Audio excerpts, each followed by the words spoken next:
할렐루야. 하나님의 사랑으로 오늘도 승리하는 하루가 되길 바랍니다. 오늘은 2월 10일입니다. 오늘 말씀은 이제 망각하는 것, 잊어버림에 대한 원인과 뿌리를 같이 생각해 보려고 합니다. 하나님은 12절부터 14절까지 말씀 속에서 망각이 발생하는 구체적인 상황과 원인을 아주 정밀하게 말씀하시죠. 당신들이 배불리 먹으며 좋은 집을 짓고 거기서 살지라도 또 당신들의 소와 양이 번성하고 은과 금이 많아져서 당신들의 재산이 늘어날지라도 혹시라도 교만한 마음이 생겨서 당신들을 이집트 땅 종살이 하던 집에서 이끌어내신 주 당신들의 하나님을 잊어버리는 일이 없도록 하십시오. 내 마음이 교만하여 내 하나님 여호와를 잊어버릴까 염려한다 라고 이것도 개역 성경에는 그렇게 번역이 되어 있습니다. 여기서 보면은 몇 가지 중요한 단어가 나오는데 특히 교만하여라는 말입니다. 교만하여. 이 교만하다라는 말, 이 교만은요 기억을 지워버리는 바이러스 같은 겁니다. 이 교만으로 번역된 히브리어 람은 문자적으로는 높아지다라는 뜻이죠. lift up, 마음을 높이다 그런 뜻. 마음이 높아지는 것, 이것이 망각의 직접적인 원인입니다. 왜 마음이 높아지면 하나님을 잊게 될까요? 교만은요 어떤 특징이 있냐면 자기 충족성을 주장하기 때문에 그래요. 다시 말하자면은 교만한 사람은 이건 내가 한 거야, 내 힘으로 이루었어. 그리고 또 한 가지, 나는 부족함이 없다.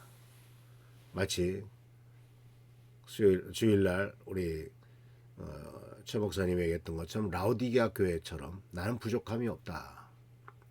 또는 나는 내 인생의 주인이다 라고 이렇게 생각하는 거죠. 그런데 이런 생각이 들어오는 순간 하나님이 설 자리는 없어집니다. 내 힘으로 이루었다 라고 하는 것에 대해서 경고를 받았던 사람이 있었죠. 느부갓네살 왕이란 사람입니다. 다니엘서에 나오죠. 하나님께서 당신을 다니엘을 통해서 경고했습니다. 교만해지면은 어떤 일이 발생할 것인가를 가르쳐 줬는데 1년쯤 지난 뒤에 느부갓네살 왕이 자기가 지은 성벽을 걷다가 야, 이건 모두가 내 힘으로 이룬 것 아니냐라고 생각하고 선포하는 순간 하늘에서 너의 왕자리에서 쫓겨났다라고 하는 소리가 들려지죠. 내 힘으로 이뤘다라고 하는 순간 하나님의 설 자리는 없어집니다. 그래서 어거스틴은 죄의 본질을 자기에게로 구부러진 마음이라고 말했습니다. 이렇게 자기 중심적인 것. 그래서 교만한 사람의 시선은 자기 자신에게 고정되어 있습니다. 자기의 성취, 자기의 소유, 자기의 영광만 바라봅니다. 그러니 그 시선 너머에 계신 하나님이 보일 리가 없죠. 근데 어느 수준 이상으로 올라가면 다 그런 것 같아요. 이건 목사도 똑같고요, 정치인도 똑같고, 어떤 권력의 자리에 들어가면은 그것이 영원한 줄 알아. 그리고 자기가 이루는 건 줄 알아. 참, 그래서 교만은요 영적 시야를 차단해요. 영적 백내장이 시야가 좁아지죠.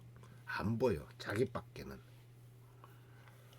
근데 오늘 성경 말씀은 아주 이 망각이 일어나는 환경, 망각이 일어나는 상황을 구체적으로 묘사하죠. 첫 번째, 먹어서 배부르다.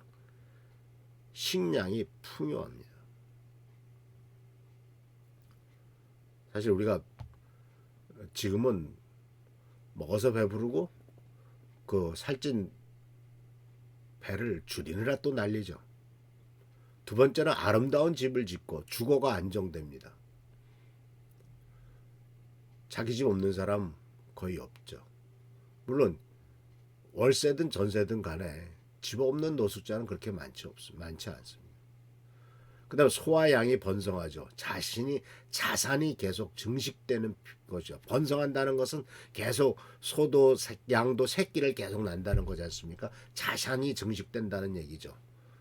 무슨 주택 사놨는데 재산이 늘어나고 또 은금이 증식될 때 경제적인 부유함을 말합니다.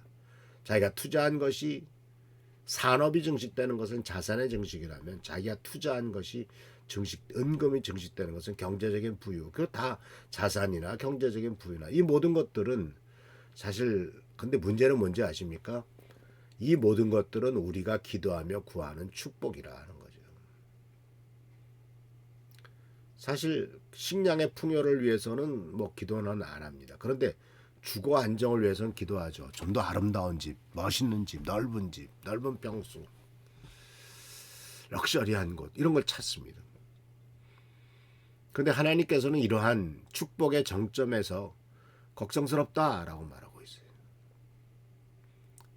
그 자리에 갔을 때 어떻게 될지 내가 걱정스럽다. 하나님이 걱정스럽다. 왜냐하면 결핍은 우리를 겸손하게 만들지만요. 풍요는 우리를 교만하게 만들기 쉽습니다. 풍요로우면은요. 기도의 필요를 느끼지 못해요. 돈 갖고 안 되는 일이 생기면 기도하겠죠. 당신 이제 얼마 못 싸워라고 하는 사형 선고를 받는다거나 가족에 문제가 생겨가지고 큰 문제가 생겼다. 이런 데 기도하겠죠.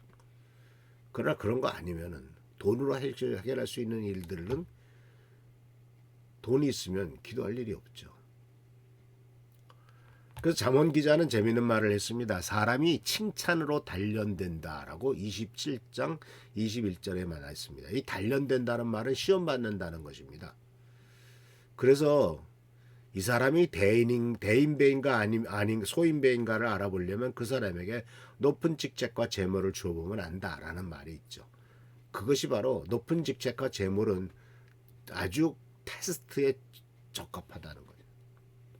고난은 용광로를 견디기 힘든 것이 용광로보다 힘든 것이 고난이라는 용광로보다 더 견디기 힘든 것은 칭찬과 성공이라는 용광로입니다. 용광로가 고난이란 용광로도 있겠지만은 칭찬과 성공이라는 용광로가 있는데 많은 사람들이 칭찬과 성공이라는 용광로에서 하나님을 떠나는 사람들이 훨씬 많다는 거예요. 근데 이것은 또 말씀 속에서 이제 12절부터 뒤에 쭉 이어지는 말씀 속에서 보면 가르쳐 주는 것이 또 뭐가 있냐면 영적 치매가 어떻게 진행되느냐라는 단계를 가르쳐 주는데요. 12절 13절에서는 환경적인 풍요함, 배부르고 등 따뜻함에 대한 얘기고 17절에서 이제 심리적인 교만이 들어옵니다. 내 능력으로 얻었다. 그러고 나서는 14절에서는 영적 망각, 하나님을 잊어버리기 시작합니다. 그리고 19절에서는 우상 숭배, 다른 신들을 따르고 결국 20절에서는 이방 사람들처럼 결국은 멸망의 길로 가는 것을 보게 됩니다. 환경적인 풍요가 심적인 고만을 가져오고 그것은 하나님을 잊어버리고 오히려 이제는 더 많은 돈과 더 많은 권력을 따르는 그런 이방신들을 따르기 시작하고 결국은 이방 나라들처럼 멸망하게 된다는 거죠.